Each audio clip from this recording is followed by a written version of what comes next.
Bismillahirrahmanirrahim. In the name of God, the most beneficent, the most merciful. Honorable UN Secretary General, Mr. Ban Ki-moon, respected President General Assembly, Vok Yaramich, Honorable UN Envoy for Global Education, Mr. Gordon Brown, respected elders, and my dear brothers and sisters, Assalamu alaikum. Thank you. Today, it is an honor for me to be speaking again after a long time. Being here with such honorable people is a great moment in my life. And it's an honor for me that today I'm wearing a shawl of Benazir Bhutto Shaheed. I don't know where to begin my speech. I don't know what people would be expecting me to say. But first of all, thank you to God, for whom we all are equal. And thank you to every person who has prayed for my fast recovery and a new life. I cannot believe how much love people have shown me. I have received thousands of good wish cards and gifts from all over the world. Thank you to all of them. Thank you to the children whose innocent words encouraged me. Thank you to my elders whose prayers strengthened me.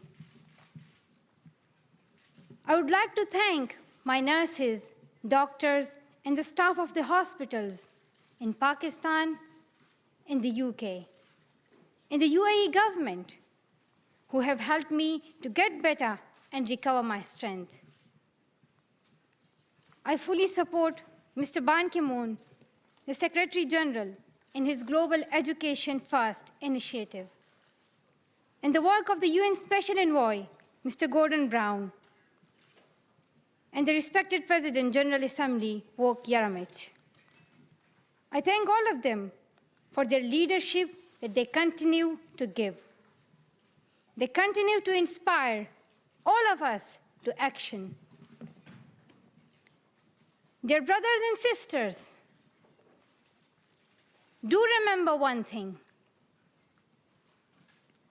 Malala Day is not my day. Today is the day of every woman, every boy, and every girl who have raised their voice for their rights. There are hundreds of human rights activists and social workers who are not only speaking for their rights, but who are struggling to achieve their goal of peace, education, and equality. Thousands of people have been killed by the terrorists, and millions have been injured. I'm just one of them. So here I stand. One girl among many. I speak not for myself, but for those without voice can be heard. Those who have fought for their rights. Their right to live in peace. Their right to be treated with dignity. Their right to equality of opportunity. Their right to be educated. Dear friends, on the 9th of October 2012, the Taliban shot me on the left side of my forehead. They shot my friends too. They thought that the bullet would silence us. But they failed. And out of that silence came thousands of voices. The terrorists thought that they would change my aims and stop my ambitions. But nothing changed in my life except this. Weakness, fear, and hopelessness died. Strength, power, and courage was born.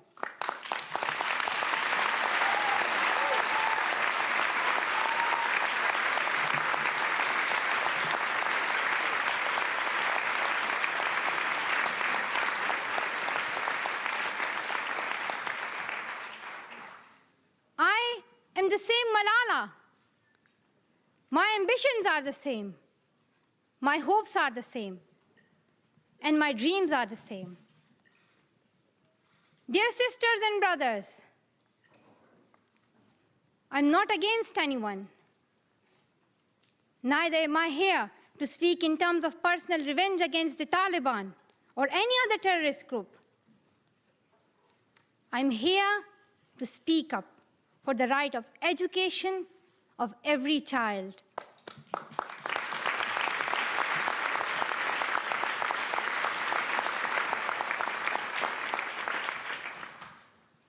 I want education for the sons and daughters of the Taliban and all the terrorists and extremists.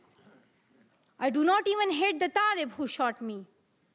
Even if there is a gun in my hand and he stands in front of me, I would not shoot him. This is the compassion that I have learned from Muhammad, the Prophet of Mercy, and Jesus Christ and Lord Buddha. This is the legacy of change that I have inherited from Martin Luther King, Nelson Mandela, and Muhammad Ali Jinnah. This is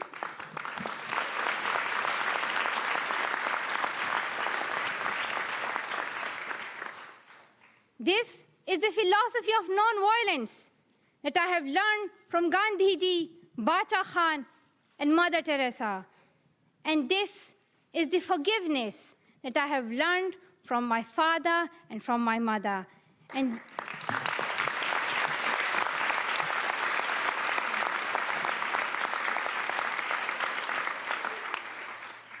this is what my soul is telling me. Be peaceful and love everyone. Dear sisters and brothers,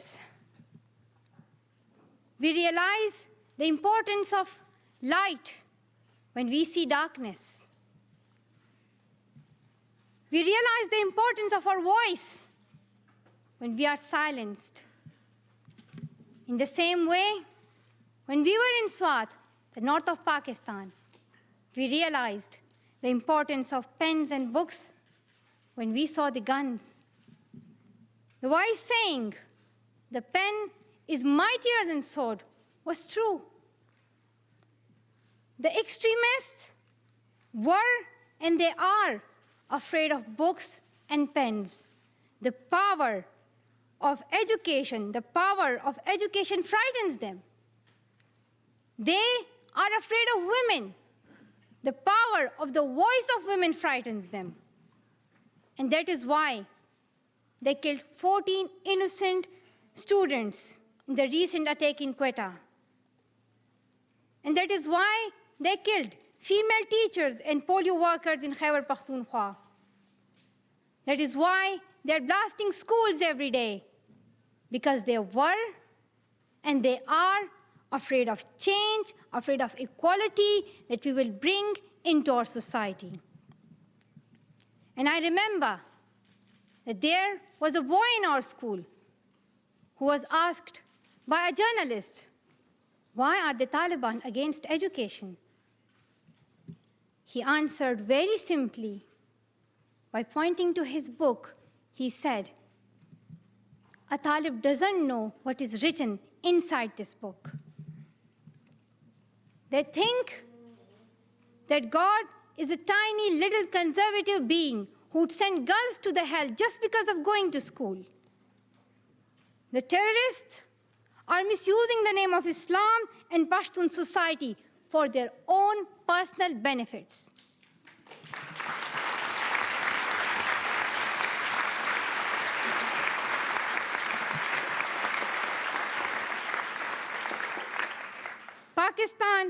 is a peace-loving democratic country. Pashtuns want education for their daughters and sons. And Islam is a religion of peace, humanity, and brotherhood. Islam says it's not only each child's right to get education, rather it's their duty and responsibility. Honorable Secretary General, peace is necessary for education. In many parts of the world, especially Pakistan and Afghanistan, terrorism, wars, and conflicts stop children to go to their schools. We are really tired of these wars. Women and children are suffering in many ways in many parts of the world. In India, innocent and poor children are victims of child labor. Many schools have been destroyed in Nigeria. People in Afghanistan have been affected by the hurdles of extremism for decades. Young girls have to do domestic child labor and are forced to get married at early age. Poverty, ignorance, injustice, racism, and the deprivation of basic rights are the main problem faced by both men and women. Dear fellows, today I'm focusing on women's rights and girls' education because they're suffering the most. There was a time when women social activists asked men to stand up for their rights, but this time we will do it by ourselves.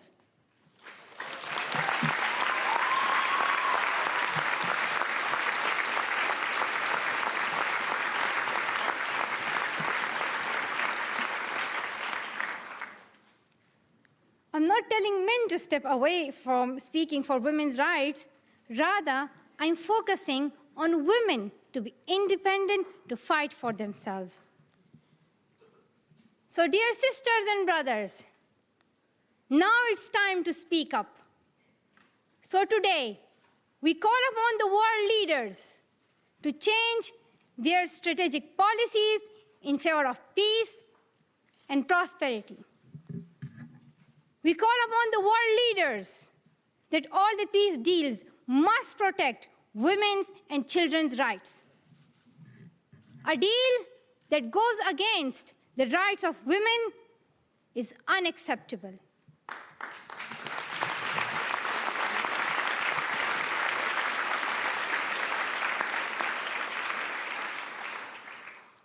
We call upon all governments to ensure free, compulsory education all over the world for every child.